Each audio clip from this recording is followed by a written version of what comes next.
tycoons of social media have to stop pretending that they're friendly nerd gods building a better world and admit they're just tobacco farmers in t-shirts, selling an addictive product to children.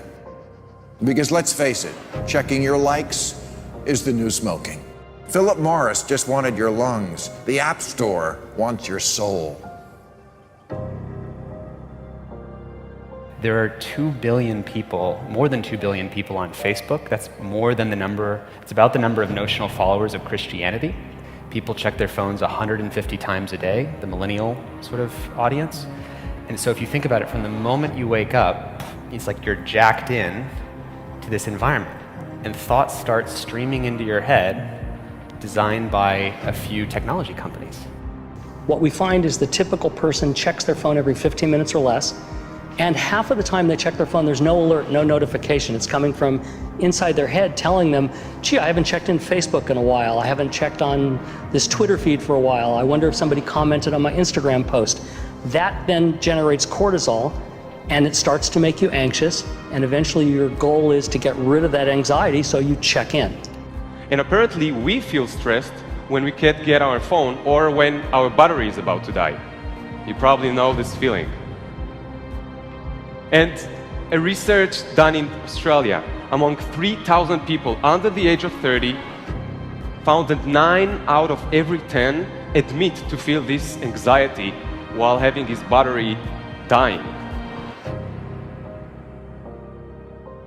Steve Jobs revolutionized the entire world with the iPhone, and he never let his children use it because he did not want them dependent on technology. Right now, an infant is getting their first laptop that's soft and squishy and makes noise. Right now, a child is being born online and being favorited and retweeted. The hypergenerational segregation of our time is bizarre, unhealthy, and historically unprecedented.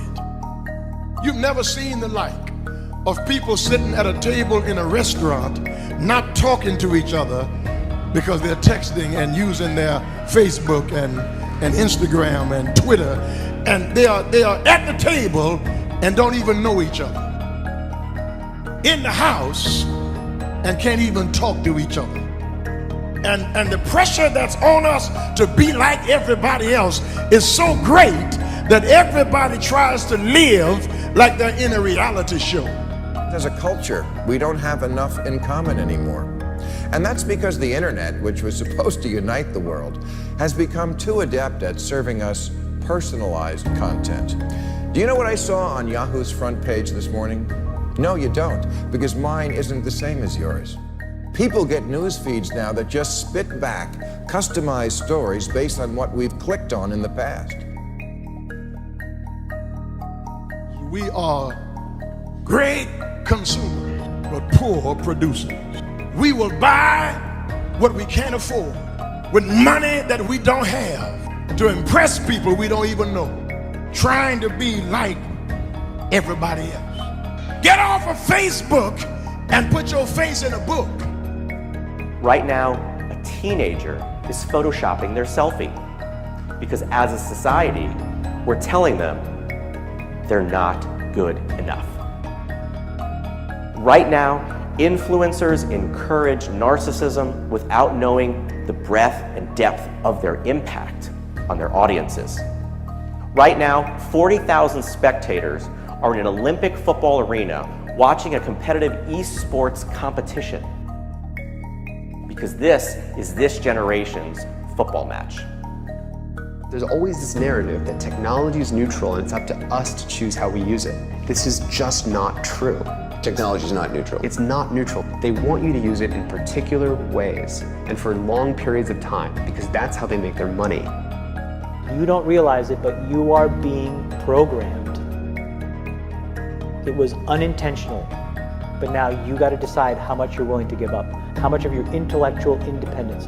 If you feed the beast, that beast will destroy you. If you push back on it, we have a chance to control it and rein it in. And it is a point in time where people need to hard break from some of these tools and the things that you rely on. The short-term dopamine-driven feedback loops that we have created are destroying how society works. No civil discourse, no cooperation, misinformation, mistruth. And it's not an American problem. This is not about Russian ads. This is a global problem. I challenge everyone to try going 1 week without social media. Don't let your phone and social media control you.